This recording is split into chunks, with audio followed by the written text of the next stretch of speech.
ವೀಕ್ಷಕರೇ, ಅನುದಿನ ಸುದ್ದಿ ಜಾಲ. ನಾನು ಅನನ್ಯ ಎಸ್ ಭಾರದ್ವಾಜ್. ಇಂದಿನ ವಿಶೇಷ ಸುದ್ದಿ ಪ್ರಸಾರ ವೀಕ್ಷಣೆಗೆ ಸ್ವಾಗತ. ಪಾಕ್ಗೆ ನೆರವು ಪುನರ್ ಪರಿಶೀಲಿಸಿ ಐಎನ್ಎಗೆ ರಾಜನಾಥ ಸಿಂಗ್ ಒತ್ತಾಯ. ಪಾಕಿಸ್ತಾನಕ್ಕೆ $1 ಬಿಲಿಯನ್ ಹಣಕಾಸಿನ ನೆರವು ನೀಡುವ ನಿರ್ಧಾರವನ್ನು ಪುನರ್ ಪರಿಶೀಲಿಸಬೇಕು ಎಂದು ಭಾರತವು ಶುಕ್ರವಾರ ಅಂತಾರಾಷ್ಟ್ರೀಯ ಹಣಕಾಸು ನಿಧಿಗೆ ಐಎನ್ಎಫ್ ಒತ್ತಾಯ ಮಾಡಿದೆ. ಪಾಕಿಸ್ತಾನಕ್ಕೆ $1 ಬಿಲಿಯನ್ ಹಣಕಾಸಿನ ನೆರವು ನೀಡುವ ನಿರ್ಧಾರವನ್ನು ಐಎನ್ಎಫ್ ಮರುಪರಿಶೀಲಿಸಬೇಕು ಮತ್ತು ಭವಿಷ್ಯದಲ್ಲಿ ಆ ದೇಶಕ್ಕೆ ಯಾವುದೇ ರೀತಿಯ ಸಹಾಯ ನೀಡಬಾರದು ಎಂದು ಭಾರತವು ಬಯಸುತ್ತದೆ ಎಂದು ರಕ್ಷಣಾ ಸಚಿವ ರಾಜನಾಥ ಸಿಂಗ್ ಅವರು ಭುಜ್ ಸೇನಾ ಸಿಬ್ಬಂದಿಯನ್ನು ಉದ್ದೇಶಿಸಿ ಮಾಡಿದ ಭಾಷಣದಲ್ಲಿ ತಿಳಿಸಿದ್ದಾರೆ. ಭಾರತವು ಐಎನ್ಎಗೆ ನೀಡುವ ಹಣವನ್ನು ಪ್ರತ್ಯಕ್ಷವಾಗಿ ಅಥವಾ ಪರೋಕ್ಷವಾಗಿ ಪಾಕಿಸ್ತಾನ ಅಥವಾ ಇತರ ಯಾವುದೇ ದೇಶದಲ್ಲಿ ಭಯೋತ್ಪಾದನೆಗೆ ಬಳಕೆಯಾಗುವುದನ್ನು ಬಯಸುವುದಿಲ್ಲ ಎಂದು ಹೇಳಿದರು. ಒಟ್ಟಾರೆ ಭದ್ರತಾ ಪರಿಸ್ಥಿತಿಯನ್ನು ಪರಿಶೀಲಿಸಲು ಶುಕ್ರವಾರ ಬೆಳಿಗ್ಗೆ ಭುಜ್ ವಾಯುನೆಲೆಗೆ ಬಂದಿಳಿದ ಸಚಿವರು ಭಯೋತ್ಪಾದನೆ ವಿರುದ್ಧದ ಕಾರ್ಯಾಚರಣೆಯನ್ನು ಪರಿಣಾಮಕಾರಿಯಾಗಿ ಮುನ್ನಡೆಸುತ್ತಿರುವ ಭಾರತೀಯ ವಾಯುಪಡೆಯನ್ನು ಶ್ಲಾಘಿಸಿದರು. 4 ದಿನ ನಡೆದ ಸೇನಾ ಸಂಘರ್ಷದ ವೇಳೆ ಪಾಕಿಸ್ತಾನವು ಭುಜ್ ವಾಯುನೆಲೆಯನ್ನು ಗುರಿಯಾಗಿಸಿತ್ತು. ಇಡೀ ದೇಶ ಸೇನೆ ಯೋಧರು ಮೋದಿ ಪಾದಕ್ಕೆ ನಮಿಸಿದೆ.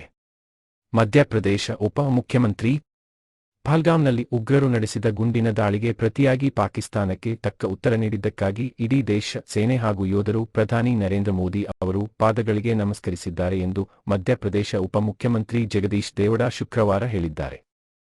ಜಬಲ್ಪುರದಲ್ಲಿ ನಾಗರಿಕ ರಕ್ಷಣಾ ಸ್ವಯಂ ಸೇವಕರ ಸಮಾರಂಭದಲ್ಲಿ ದೇವಡಾ ಈ ಹೇಳಿಕೆ ನೀಡಿದ್ದಾರೆ. ಮಧ್ಯಪ್ರದೇಶದ ಹಣಕಾಸು ಸಚಿವರೂ ಆಗಿರುವ ದೇವಡಾ ಪ್ರಧಾನಿ ನರೇಂದ್ರ ಮೋದಿ ಅವರಿಗೆ ಧನ್ಯವಾದ ಹೇಳಲು ಬಯಸುತ್ತೇವೆ. ಅವರ ಪಾದಕ್ಕೆ ಇಡೀ ದೇಶ ಅದರ ಸೇನೆ ಹಾಗೂ ಯೋಧರು ಶಿರಬಾಗಿ ನಮಸ್ಕರಿಸಿದ್ದಾರೆ. ಇಡೀ ದೇಶವೇ ಅವರ ಪಾದಗಳಿಗೆ ನಮಿಸಿದೆ ಎಂದು ಹೇಳಿದ್ದಾರೆ.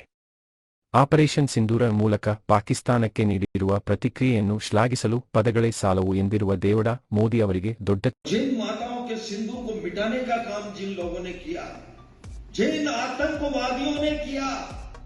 और जिन आतंकवादियों को जिनने पाला, जो पाल रहे हैं, उनको नेस्त नाबूद नहीं कर देंगे तब तक चैन की सांस नहीं लेंगे.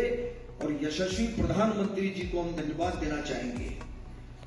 और पूरा देश की वो सेना, वो सैनिक उनके चरणों में नतमस्तक है. उनके चरणों में पूरा देश नतमस्तक है. उन्होंने जो जवाब दिया है उसकी जितनी सराहना की जाए, जितना कहा जाए, एक बार उनके लिए जोरदार ताली बजा करके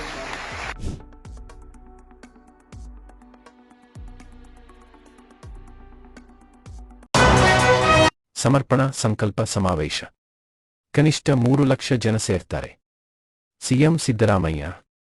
ವಿಜಯನಗರ ಜಿಲ್ಲೆಯ ಹೊಸಪೇಟೆಯಲ್ಲಿ ಇದೇ ದಿನಾಂಕ 20 ನಡೆಯಲಿರುವ ಸಮರ್ಪಣಾ ಸಂಕಲ್ಪ ಸಮಾವೇಶದಲ್ಲಿ ಕನಿಷ್ಠ 3 ಲಕ್ಷ ಜನ ಸೇರ್ತಾರೆ ಎಂದು ಸಿಎಂ ಸಿದ್ದರಾಮಯ್ಯ ತಿಳಿಸಿದ್ದಾರೆ. ಶುಕ್ರವಾರ ಹೊಸಪೇಟೆಯಲ್ಲಿ ಸಮಾವೇಶದ ಸ್ಥಳ ಪರಿಶೀಲನೆ ಬಳಿಕ ಸುದ್ದಿಗೋಷ್ಠಿ ಮಾತನಾಡಿದ ಅವರು, 20ಕ್ಕೆ ನಮ್ಮ ಸರ್ಕಾರ ಬಂದು 2 ವರ್ಷ ಆಗ್ತದೆ. ಅವತ್ತು 10 ಜನ ಪ್ರಮಾಣ ವಚನ ಸ್ವೀಕಾರ ಮಾಡಿದ್ವಿ. ಆ ಬಳಿಕ ನಮ್ಮ ಸರ್ಕಾರ ರಚನೆ ಆಯಿತು. ಅವತ್ತೇ ಪಂಚ ಗ್ಯಾರಂಟಿಗಳನ್ನ ಘೋಷಣೆ ಮಾಡಿದ್ವಿ. ಶಕ್ತಿ ಯೋಜನೆ, ಗೃಹಜ್ಯೋತಿ, ಅನ್ನಭಾಗ್ಯ, ಗೃಹಲಕ್ಷ್ಮಿ, ಯುವನಿಧಿ ಯೋಜನೆಗಳನ್ನ ಹಂತ ಹಂತವಾಗಿ ಮಾಡಿದ್ವಿ. 2 ವರ್ಷ ಆಗಿದ್ರಿಂದ ಇಲ್ಲಿಯವರೆಗೂ ಏನೇನ್ ಮಾಡಿದ್ದೀವಿ ಅನ್ನೋದನ್ನ ಜನರ ಮುಂದೆ ಇಡಬೇಕು. ಹೀಗಾಗಿ ಸಮರ್ಪಣಾ ಸಂಕಲ್ಪ ಸಮಾವೇಶ ಹಮ್ಮಿಕೊಳ್ಳಲಾಗಿದೆ ಎಂದು ಹೇಳಿದರು. ಜಾರಿ ಕೊಡಬೇಕು 5 ಗ್ಯಾರಂಟಿ ಯೋಜನೆಗಳನ್ನ ಅಂತೇಳಿ ಜೂನ್ 11ಕ್ಕೆ ಶಕ್ತಿ ಯೋಜನೆ ಆಯಿತು. ಜುಲೈನಲ್ಲಿ ಅನ್ನಭಾಗ್ಯ, ಗೃಹಜ್ಯೋತಿ ಯೋಜನೆ ಆಯಿತು. ಆಗಸ್ಟ್ ತಿಂಗಳಲ್ಲಿ ಗೃಹಲಕ್ಷ್ಮಿ ಯೋಜನೆ ಆಯಿತು. ಜನವರಿ ತಿಂಗಳಲ್ಲಿ ಯುವ ನಿಧಿ ಕಾರ್ಯಕ್ರಮ ಜಾರಿಯಾಯಿತು. ಅಂದರೆ ಎಲ್ಲ 23-24ರಲ್ಲಿ ಪ್ರಾರಂಭ ಆಗಿ ಅವು ಎಲ್ಲ ಮುಗಿಸಿದ್ದೀವಿ. ಸೊ ಅದಕ್ಕೆ 2 ವರ್ಷ ಆಗಿರ್ತಕ್ಕಂಥದ್ದು ಭಾಳ ದೊಡ್ಡ ಸಮಯ.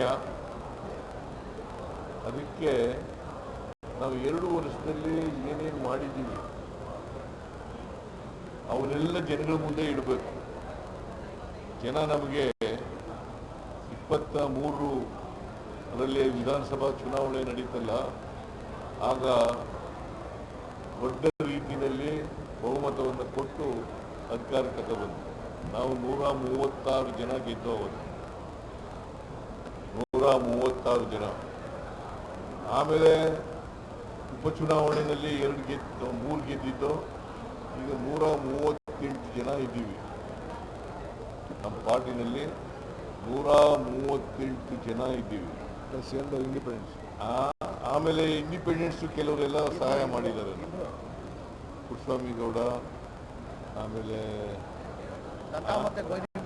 ಲತಾ ಮಲ್ಲಿಕಾರ್ಜುನ್, ಆಮೇಲೆ ಗೌರಿ, ಅದೇ ಪುಟ್ಟಸ್ವಾಮಿ ಗೌಡ, ಇವರು ಕೂಡ ನಮಗೆ ಸಪೋರ್ಟ್ ಮಾಡಿದ್ದಾರೆ. ಪ್ರಾಕ್ಟಿಕಲ್ ಆಗಿ 140 ಜನ ಇದ್ದೀವಿ ನಾವು.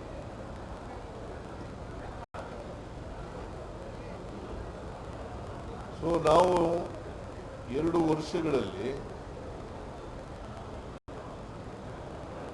ಏನೇನು ಹೇಳಿದ್ದು, ನಮ್ಮ ಮ್ಯಾನಿಫೆಸ್ಟೋನಲ್ಲಿ ಏನು ಹೇಳಿದ್ದು, ನಾವು ಜನರಿಗೆ ಏನು ಭರವಸೆಗಳು ಕೊಟ್ಟಿದ್ದು, ಅವನ್ನೆಲ್ಲ ಬಹುತೇಕವಾಗಿ ಈಡೇರಿಸ್ತಕ್ಕಂಥ ಪ್ರಾಮಾಣಿಕ ಪ್ರಯತ್ನವನ್ನು ಮಾಡಿದ್ದೀವಿ. ನಮ್ಮ ವಿರೋಧ ಪಕ್ಷದವರು ಹೇಳ್ತಾರೆ ಗ್ಯಾರಂಟಿ ಯೋಜನೆಗಳನ್ನು ಮಾಡಿ ಅಭಿವೃದ್ಧಿ ಕೆಲಸಗಳಿಗೆ ದುಡ್ಡಿಲ್ಲ ಅಂತಕ್ಕಂಥ ಮಾತುಗಳನ್ನು ಹೇಳ್ತಾ ಇದ್ದೀನಿ. ನಾನು ಮತ್ತು ಡಿ ಕೆ ಶಿವಕುಮಾರ್ ಅನೇಕ ಕಾನ್ಸ್ಟಿಟ್ಯೂನ್ಸಿಗಳಿಗೆ ಹೋಗ್ತಾ ಇದ್ದೀವಿ. ಅಲ್ಲಿ 200 ಕೋಟಿ, 300 ಕೋಟಿ, 400 ಕೋಟಿ, 700 ಕೋಟಿವರೆಗೂ ಅಭಿವೃದ್ಧಿ ಕಾರ್ಯಕ್ರಮಗಳಿಗೆ ಶಂಕುಸ್ಥಾಪನೆ, ಉದ್ಘಾಟನೆಯನ್ನು ಮಾಡ್ತಾ ಇದ್ದೀವಿ. ಸೊ ನಾವು ಈಗಾಗಲೇ ಸುಮಾರು ಗ್ಯಾರಂಟಿ ಯೋಜನೆಗಳಿಗೆ 90,000 ಕೋಟಿ ರೂಪಾಯಿಗಳನ್ನು ಖರ್ಚು ಮಾಡಿದ್ದೀವಿ. 90,000 ಕೋಟಿ ರೂಪಾಯಿಗಳು. ಆಮೇಲೆ ಕಳೆದ ವರ್ಷ 24-25ರಲ್ಲಿ ನಾವು ಇದಕ್ಕೆ ಕ್ಯಾಪಿಟಲ್ ಎಕ್ಸ್ಪೆಂಡಿಚರು 51,000 ಕೋಟಿ ರೂಪಾಯಿಗಳನ್ನು ಖರ್ಚು ಮಾಡಿದ್ದು. 51,000 ಕೋಟಿ ರೂಪಾಯಿಗಳನ್ನ ಈ ವರ್ಷ 25-26ರಲ್ಲಿ 83,000 ಕೋಟಿ ರೂಪಾಯಿಗಳನ್ನು ಕ್ಯಾಪಿಟಲ್ ಎಕ್ಸ್ಪೆಂಡಿಚರ್ ಅಂದರೆ ಅಸೆಟ್ಸ್ ಕ್ರಿಯೇಷನ್, ಆಸ್ತಿ ಸೃಜನೆ, ಅಸೆಟ್ಸ್ ಕ್ರಿಯೇಷನ್ ಮಾಡ್ತಕ್ಕಂಥದ್ದು, ಅಭಿವೃದ್ಧಿ ಕೆಲಸ. ಒಟ್ಟು ನಾನು ಕಳೆದ ವರ್ಷ ಗ್ಯಾರಂಟಿ ಯೋಜನೆಗಳಿಗೆ 52,009 ಕೋಟಿ ರೂಪಾಯಿಗಳನ್ನು ಇಟ್ಟಿದ್ದೆ. 52,009 ಕೋಟಿ ರೂಪಾಯಿಗಳನ್ನು ಇಟ್ಟಿದ್ದೆ. ಈ ವರ್ಷ 50,018 ಕೋಟಿ ರೂಪಾಯಿಗಳನ್ನು ಇಟ್ಟಿದ್ದೀವಿ. ಇನ್ನೂ ಸಪ್ಲಿಮೆಂಟರಿನಲ್ಲಿ ಬೇಕಾದರೆ ಇನ್ನೂ ಕೊಡ್ತೀವಿ, ಹೆಚ್ಚಾಗಿ ಕೊಡಬೇಕಾದಂಥ ಅಗತ್ಯ ಬಿದ್ದರೆ ಕೊಡ್ತೀವಿ. ಸೊ ದಟ್ ಮೀನ್ಸ್ ವಿಷಯ ಅಭಿವೃದ್ಧಿ ಕೆಲಸಗಳಿಗೇನೆ ಗ್ಯಾರಂಟಿ ಯೋಜನೆಗಳು ಪ್ಲಸ್ ಕ್ಯಾಪಿಟಲ್ ಎಕ್ಸ್ಪೆಂಡಿಚರ್ಗೆ ನಾವು ಈ ವರ್ಷ 134 ಕೋಟಿ ರೂಪಾಯಿಗಳನ್ನು ಎಷ್ಟು 134 ಕೋಟಿ ರೂಪಾಯಿಗಳನ್ನು, ಅದಲ್ಲದೆ ಬೇರೆ ಬೇರೆ ಕಾರ್ಯಕ್ರಮಗಳನ್ನು ಕೂಡ ನಾವು ಖರ್ಚು ಮಾಡ್ತಾ ಇದ್ದೀವಿ. ಸೊ ಬಿಜೆಪಿಯವರು ಹೇಳ್ತಕ್ಕಂಥದ್ದು ಸುಳ್ಳು ಅಂತಕ್ಕಂಥದ್ದು ಈಗ ಸಾಬೀತಾಗಿದೆ. ಅದಕ್ಕೆ ನಾವು 2 ವರ್ಷ ತುಂಬಿರ್ತಕ್ಕಂಥ ಸಂದರ್ಭದಲ್ಲಿ ನಾವು ಏನೇನು ಮಾಡಿದ್ದೀವಿ, ಗ್ಯಾರಂಟಿ ಯೋಜನೆಗಳಿಗೆ ಎಷ್ಟು ಖರ್ಚು ಮಾಡಿದ್ದೀವಿ, ಬೇರೆ ಅಭಿವೃದ್ಧಿ ಕಾರ್ಯಕ್ರಮಗಳಿಗೆ ಎಷ್ಟು ಖರ್ಚು ಮಾಡಿದ್ದೀವಿ, ನಾವು ಏನು ಹೇಳಿದ್ದೋ ಏನು ಮಾಡಿದ್ದೀವಿ, ಯಾವುದಾದ್ರೂ ಕರ್ನಾಟಕದಲ್ಲಿ ನಡೆದಂಥ ಸರ್ಕಾರ ಇದ್ದರೆ ಅದು ಕಾಂಗ್ರೆಸ್ ಸರ್ಕಾರ, ನಮ್ಮ ಸರ್ಕಾರ ಅಂತಕ್ಕಂಥದ್ದನ್ನು ಸ್ಪಷ್ಟವಾಗಿ ಹೇಳಲಿಕ್ಕೆ ಬಯಸ್ತಾ ಇದ್ದಾರೆ. ಅದರಿಂದ ಈ ವರ್ಷ ಬರೀ ಬಜೆಟ್ ನೋಡಿ, ಹೋದ ವರ್ಷ ಬಜೆಟ್ಟು 24-25ಕ್ಕೆ ಬಜೆಟ್ ಇದ್ದದ್ದು 3,71,000 ಕೋಟಿ. 3,71,000 ಕೋಟಿ. 24 ಬೆಳಗಾವಿಯಲ್ಲಿ ಕುರಾನ್ ದಹನ ಖಂಡಿಸಿ ಬೃಹತ್ ಪ್ರತಿಭಟನೆ. ತಾಲೂಕಿನ ಸಂತಿಬಸ್ತವಾಡ ಗ್ರಾಮದಲ್ಲಿ ಈಚೆಗೆ ಕುರಾನ್ ಗ್ರಂಥ ಸುಟ್ಟುಹಾಕಿದ ಹಿನ್ನೆಲೆಯಲ್ಲಿ ವಿವಿಧ ಮುಸ್ಲಿಂ ಸಂಘಟನೆಗಳು ಹಾಗೂ ಮಸೀದಿಗಳಿಂದ ಬೆಳಗಾವಿಯಲ್ಲಿ ಶುಕ್ರವಾರ ಬೃಹತ್ ಪ್ರತಿಭಟನೆ ನಡೆಸಲಾಯಿತು.